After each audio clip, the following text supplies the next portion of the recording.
Alrighty, folks.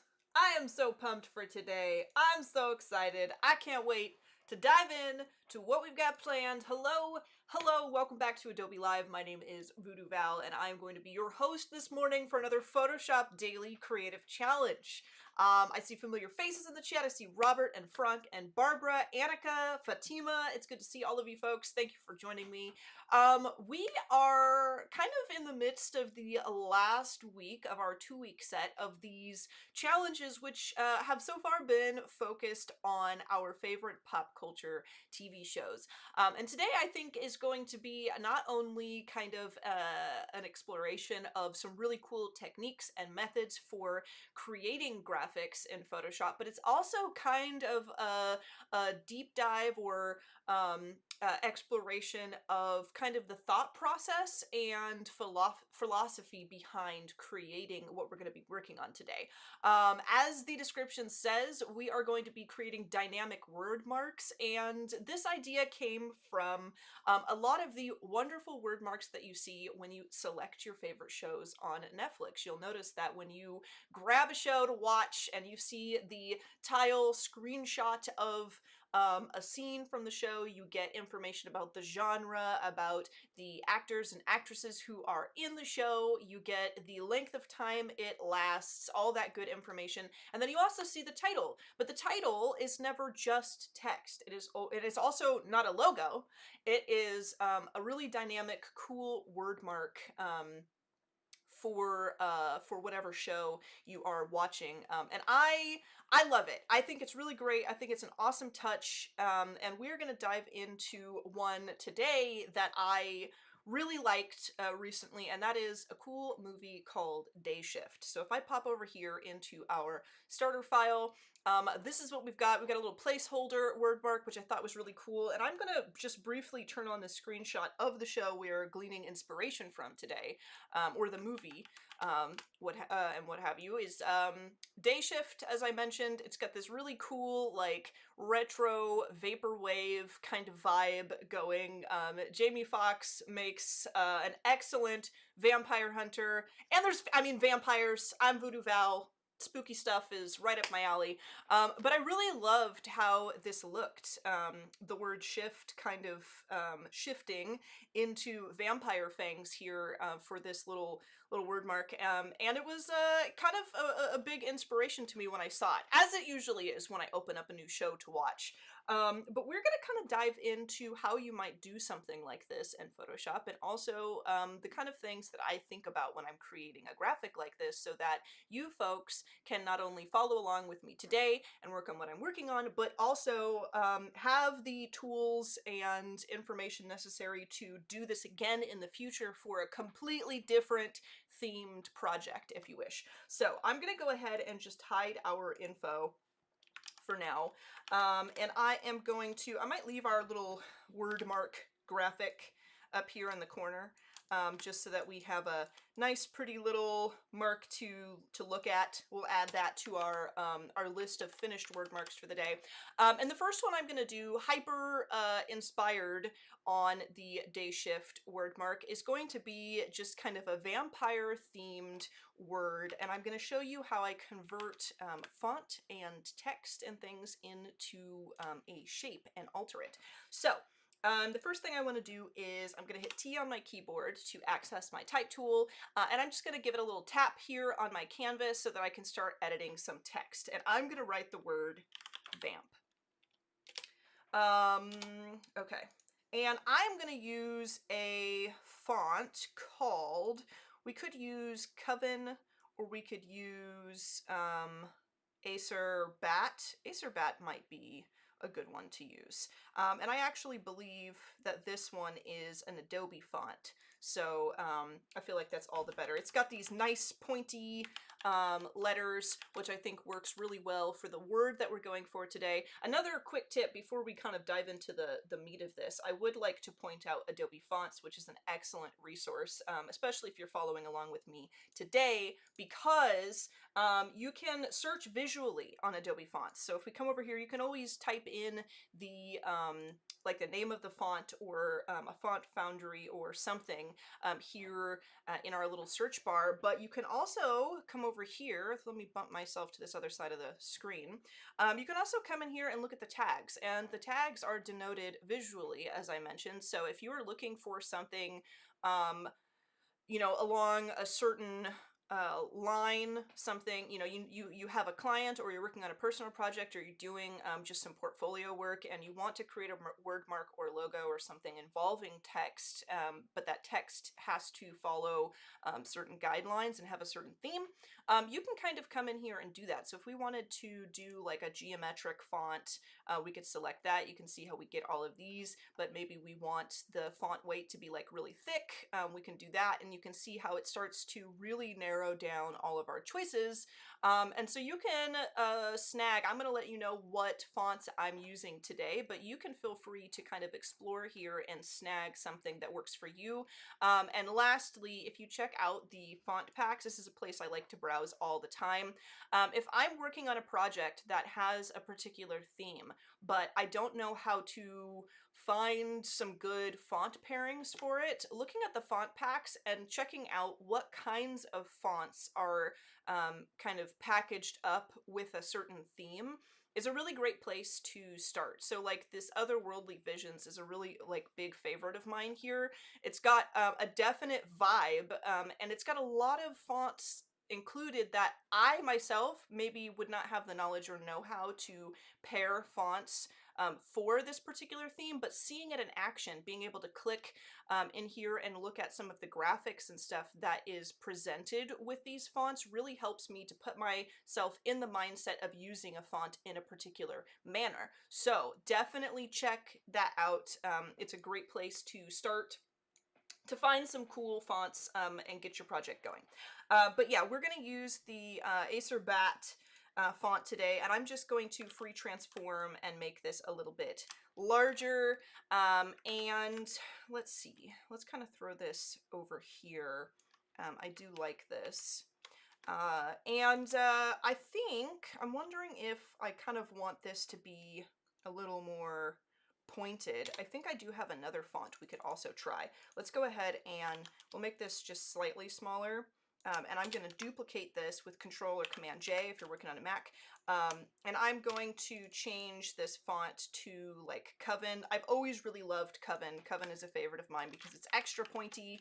I've used it in a lot of projects before, and it is a great one to have. So I might use Coven for this because Coven is awesome.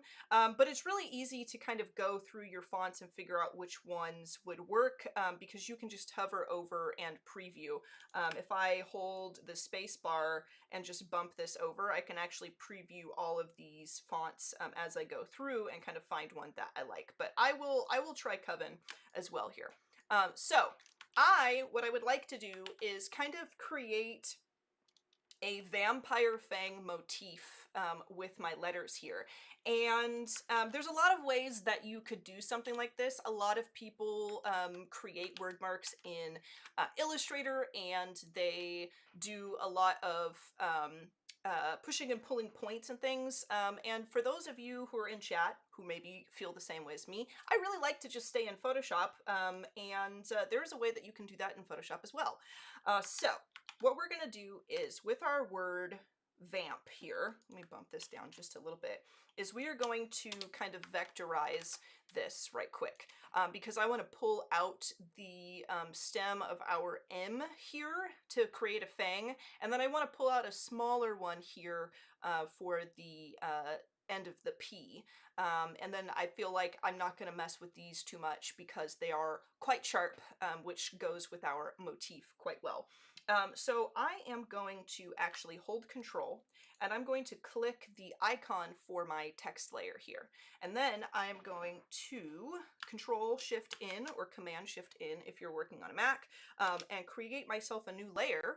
And then let me bump myself over here so you guys can really get a good look at my layers over here. I'm going to click this button down here next to your layer mask button. It's a circle that is cut in half, almost like a half moon shape. And I am going to click, actually, hold on, skipped a step. Before we do that, after I have selected the shape of our text, I'm actually going to go select, just make sure I'm selected on some kind of selection tool. The rectangular marquee tool will work. I'm going to right click and I'm going to say make work path. And I'm going to turn this tolerance to, you could leave it at 2. 2 would work. You could crank that to 5 if you wanted to, maybe 3. And I'm going to go ahead and hit OK. And you can see what that has done is it has created like this perfect little path for me. And then on my new layer, I can come over to our little half moon icon here and hit solid color. And maybe I'll turn this to like a red, because that'll probably work. Something dark red. Boom.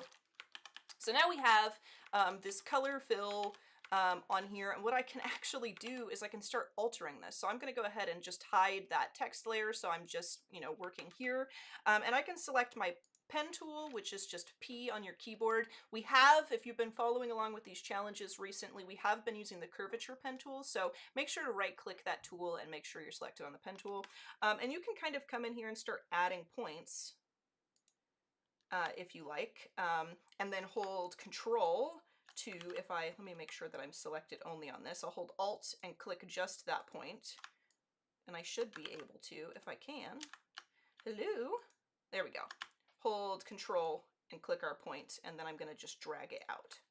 I think one of our other corners here got selected. I want to make sure that it's just this guy. Okay. And I'm just going to drag this down, and I'll hold, this is Alt, and grab my little handle here and bump that down. And I'm going to hold Shift so that it snaps down perfectly. And I will come over with Control and grab that again just to really place that. And then I can hold Alt and click and drag out from that point to kind of grab my little handlebars here, and I can form that into a nice little fang, which I think looks super neat. We can even drag this down a little further. I'm holding Shift, so that is like a perfect just drag down from there, nice and accurate, and then I can kind of continue to bring that there. And that looks pretty cool. That looks actually pretty good. What I can do as well is bring this P down. I kind of want to bring this one down as well. I'll just grab that. Maybe we'll do this one like not as long. That could be cool. Kind of neat. Kind of works. Oops. I think there we go. Had to Control Z there for a few seconds just to kind of get back what I had. And so I've kind of created this like fang type, and it kind of looks like, I could do them even, so it could be like legit vampire fangs, or I kind of like this idea of making them not perfect, because then we have this point in the center of our word mark that's like longer, which is kind of neat. And I might create its own shape out of that. So what I might do is with that path,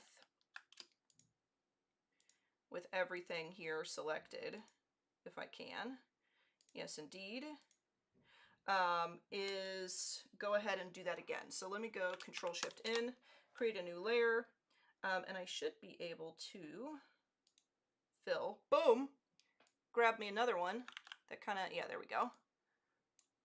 I do definitely want to keep it like dark. There we go. And I think that I'm going to convert this to a smart object, if I can. Go ahead and convert to smart object. And so now we have like these two nice, crisp, clean shapes, which I think are interesting. So you can kind of do that as you go through. This is typically how I try to get like really crispy, super clean, awesome lines, creating a logo or word mark or something in Photoshop. There's a lot of methods and ways that you could do this, but this one works for me, and it's also a lot of fun. So I'm just going to kind of set these aside. I'm going to select all of those by holding Shift and just selecting the top and bottom most layer I want to select. I will Control or Command T and just kind of resize this, and I'm just going to throw that right there. And then I would also like to kind of do something that blends a lot of different colors together. And so I have decided to choose a word which we can kind of alter. And while we do this one, I'd like to talk a little bit about kind of thought process behind creating word marks and things. So, you know, what kind of steps do you take mentally as you're beginning a project like this, and how can you in the future do something like this with a word that looks really cool and dynamic, even if it's long past the end of this challenge and you're just working on a totally separate, completely different project. I'm going to group all of my vamp things here. We'll call this vamp just so that it's all in its own little container. And I'm going to start with a new word, and that word is going to be the word breeze. Okay, so I am going to, actually, I will use my stylus for this because I'm just going to do some idea sketching and things. Little thought process exercise here that I think will help you folks stay on target and keep the creative juices flowing as you kind of do a project like this. So the word breeze. This is the word breeze. And there's a lot of things that can be done with this, but as you try to create a word mark, you really want to think about, what does this mean? So breeze, when you hear the word breeze, what do you think? You probably think of like flowing air, a nice breeze, a cool feeling on the skin. You know, what does it mean to you, and what will it mean to other people who read the word, and what does your client want it to mean? What is this, you know, what does it mean to them? And so just as an idea, this definitely is like wind to me, obviously. And wind could be a lot of things. Wind could be a lot of directional lines that kind of move in a direction. Wind could be something that is a little bit more fluid and how it goes, something a little more, I guess, twisty and turny. Perhaps a script font or something could be excellent here. Wind also, to me, could mean objects that are blowing in the wind, off leaves on the breeze or something. So you could have something maybe that has some little leaves, you know, kind of blowing. This could be a cool idea as far as what it goes, but this is how I, you know, would kind of start to really brainstorm, what does this word mean, and how can we tweak this to make it look like it represents what we are trying to convey, and what kind of client or what kind of project is it that this will belong to. For the context of this, I would like for the whatever product or anything that breeze is supposed to signify here, I would like for that to convey freshness. Okay. Also kind of just peeking at time here. I think we're doing good. Freshness is a good word for this. We could do distance and movement would be good. I'll just put movement. All right, that's a pretty good one.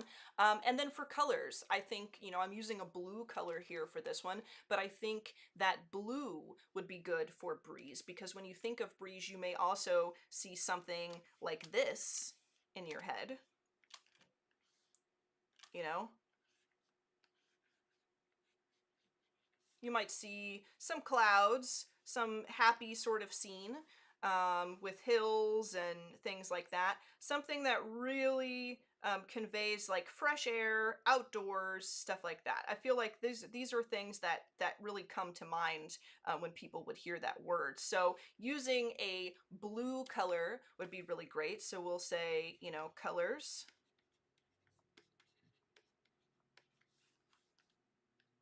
Blue. A green could be cool, like a green, a light green. You could also add a yellow if you wanted. I think yellow would also work for this. But you can see, you know, we're really brainstorming just for this word. And now, if we kind of know what colors we want to use, we have an idea of the imagery that this may spark in the minds of people who perceive this. And we also have a pretty good understanding of what the word means, what the word feels like, you know, where it's coming from, the origin of this, and what it kind of inspires, I guess, tactilely. That is a great place to start. And then we have some active action words and things that kind of go into this. I would also add outdoors. And so what can we do with this? Okay, so this, just with that little bit, we can kind of figure out what we want. And I think that for breeze, not to be confused with Febreze, for breeze, something that would be really cool is we've got these double letters here.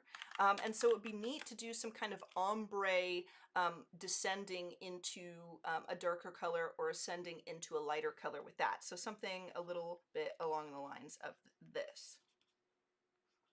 You know, just a repeating of letters here, and perhaps they change color as we kind of go through. And so we're going to try that. I do have a font picked out that I think might really be cool for this. And I'm just going to go ahead and grab our concept idea here and just see if this is something that we can really toy around with. Can we make this into something? And this is how I'm going to do it. I'm actually not going to use like a vectorized technique or anything for this. I'm just going to use straight text and fonts. So I'm just gonna, with my type tool selected, pressing key on my keyboard, T on my keyboard, not key on my keyboard. I am going to tap here, got a little Lorem Ipsum, and I am just going to write the word breeze. And I'm going to add a couple more E's. I'm going to add our four E's. And I am also going to change this. Let's go ahead and, oops. I am going to kind of transform this, choose a different font. So let's bump this over here just so I can see. And I think what I'd like to do is use Karl Marx, which you can also find on the Adobe Fonts page, just because I feel like it's not intimidating like the rest of the fonts that we have used today. It's very light, very easy, and I feel like breeze is a word that is definitely comfortable in the lowercase. So we've got breeze, we've got this nice blue selected, and I'm just going to quickly start changing the color of our font here. So I'm just going to select my E's there, and I'm going to change that to a lighter blue. And then I'm going to select these E's and select a lighter blue. And then I'm going to select this one E here, and I'm going to change that to an even lighter blue. So we kind of have this cool little descending or ascending vibe here. I'm going to transform my my notes right quick, just so these are all above here and kind of give me a little more space to work. We'll bring our breeze up, and this is kind of cool, but I feel like we can make it even more cool. So let's go ahead and duplicate this and transform this down. And what I'm going to do is convert this to a smart object, and then I'm just going to use my marquee, my selection tool here, and I'm going to start selecting portions of this like so. And I'm just going to, let's see, let's take the brie here, Control J, so it's on its own layer. We'll take the E here, Control J, so it's on its own layer. Second E, same thing. This E, same thing. And then the ZE will do the same thing. Oops, let me make sure we are back here on breeze. Can I do that? There we go. So now, if I hide, I should be able to hide. I might not have made myself one of these. Let's grab this E. I should be able to hide my font and then have all these little pieces right here. And what I'm going to do is I'm just going to kind of bump these in closer together. So let's select, if this is our ZE and up here is our BRE, I'm going to select all of these down here, and I'm going to start just free transforming these, and I'm going to start just putting them in like an overlapped manner. And then we'll deselect that E that is behind now, and we'll free transform here, and we'll overlap like so. And then we will deselect, just holding Control and clicking that last E we overlapped. And then I'm holding Shift also to kind of snap the, make sure this stays on track, and just kind of bump that there. And I think that looks pretty darn cool. And as a finishing touch, because we have about a minute left here, I believe, we could also select all of these, convert to smart object. We could Control L and change the layers or the levels real quick, just to make these kind of add like a lot of contrast between everything, if that makes sense. And then with a serious kind of contrast between all of our letters here, we could also, as a last touch, come in to image adjustments and add a gradient map if we want, and kind of give it this cool, breezy vibe, which I think looks pretty darn cool. So that is how I would go about doing something like this, kind of making something light and airy, brainstorming about what a word means and what it could convey, transforming a font into a vector shape that is nice, clean, crispy, and sharp. And I hope that you folks enjoyed this. I hope to inspire you folks to kind of take this approach in the future if you are creating word marks and logos in Photoshop. I will be back bright and early tomorrow morning with yet another challenge, so I will see you folks then. Adios, everyone.